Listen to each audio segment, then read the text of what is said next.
You might have wondered in history class, why am I learning this? Like, what's the point of learning all these past things?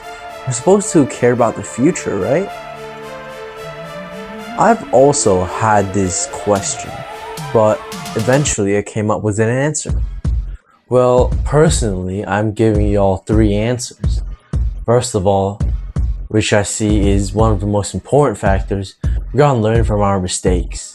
We gotta learn from what we did right, what we did wrong. For example, if a weird mustache man who's Austrian goes to a beer again. Sorry, I actually meant the beer bar. You know, Mr. Funny Mustache Man held a pep talk over there and tried to rally people to support his cause. Now, let's get back to the video. And talks about a new government or any sort of political stuff, you'll probably know he should be in jail. Or maybe it's a she, it's 2026, I know. It should be a she or he, and they should be in the jail if they do what I just said. Then, if they decide to write a book about their struggles, you know you're in trouble. You don't let that guy out, or that woman. That person is just gonna stay in jail. Yeah, he's not coming out again, okay? He's certainly not going to a workers' party anymore. And secondly, which I see is also very important, we get to learn about how things have developed to today. You see, going back to the weird mustache man, and I think y'all know who he is, right? He's from Austria. He started World War II. I won't say his name because YouTube doesn't like him. Well, at least he invented a jet engine, right? I mean, we got the jet planes. We can fly around the world. And if you ever wondered, sitting in a plane, how did things get here? Here it is, history.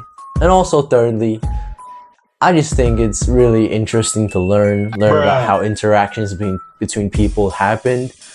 I just think it's very interesting. In this next part, my brain stopped braining, so I'll explain what happened. Thank you YouTube Shorts, thank you TikTok. So, I was trying to convince y'all to not click away from this video, and I'm gonna restate it. Please do not click away from this video. What I'm trying to say in this video is, why do we care about the year 1942? I mean, compared to the other years of World War II, 1942 is definitely not the most outstanding year. I'll explain that further on. But the sole purpose of this video is to explain the course of World War II, the entire progress of World War II, by looking at 1942 only. And I'll explain that further on. What was so good about 1942 anyways? I'll go through it with you. Europe, World War II is commonly 1939, which is Germany invading Poland. Then 1940s, Germany invades France, defeats France, does all that, invades Norway, all that stuff.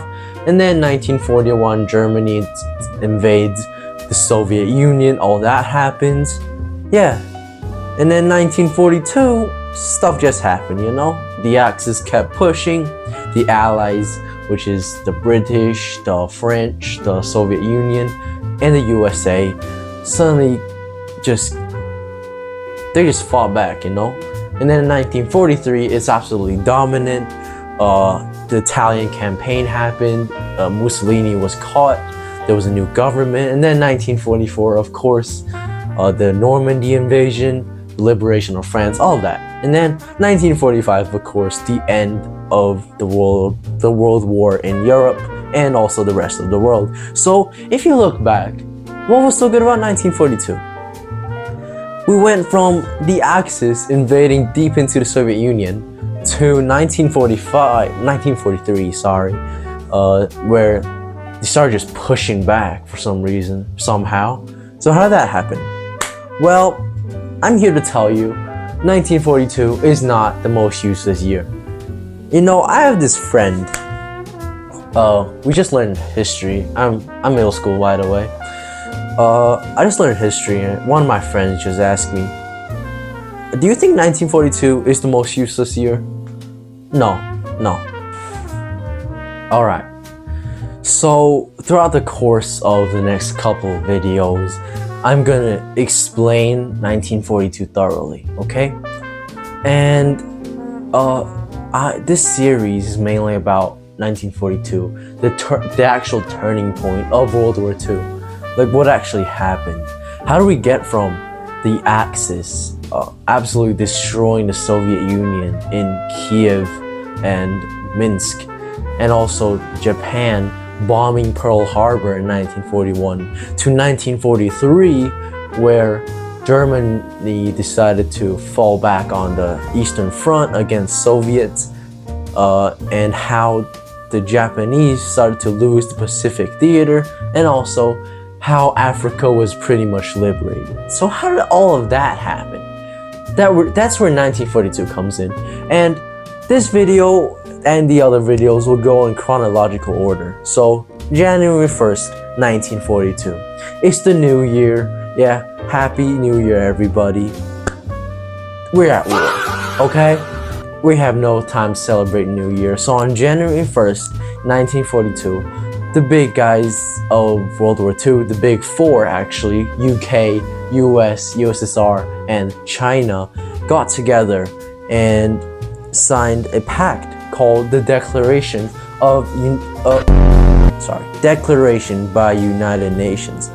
And so they signed a short document, and the next day, January 2nd, I think, representatives of 22 other nations also added their signatures, including the British Commonwealth, the European governments in exile, like Belgium, Czechoslovakia, Greece, Luxembourg, Netherlands, Norway, all the guys, and also countries in the Americas, and also the British government of India. I'm not sure if that counts as the Commonwealth, but I'm gonna include that anyways. So all these countries went to Washington during the Arcadia Conference. I'm pretty sure I pronounced that wrong, but they went to this conference in DC, and basically it was a pact aligning all of these countries against the Triple Alliance. I don't know how to say it. I don't think it's called the Triple Alliance, but it's basically the Axis countries, the fascist countries led by Germany, Italy, and Japan. So it was total war, okay?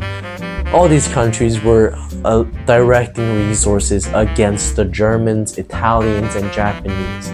So basically, these 26 countries came together and signed a pact saying, let's all fight against these other guys. And it pretty much worked. And so these 26 nations all vowed to fight against the big three. Oh, I remember the name. The Tripartite Pact.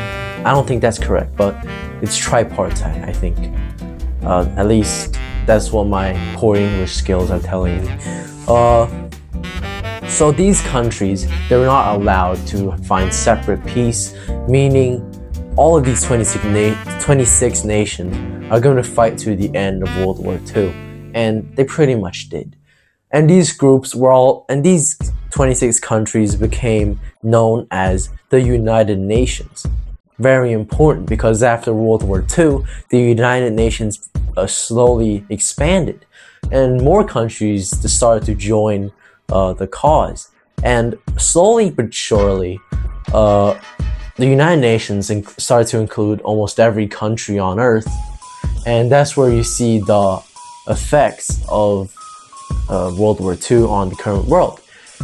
You see, recently in Palestine, the Palestinian delegate were trying to join the United Nations, and so what's the point of this video? And what's the point of that line I said about Palestine? I'm just proving my point to you that learning history can tell you what happened today. How do we get here, right? And also, it's pretty important to learn from your mistakes.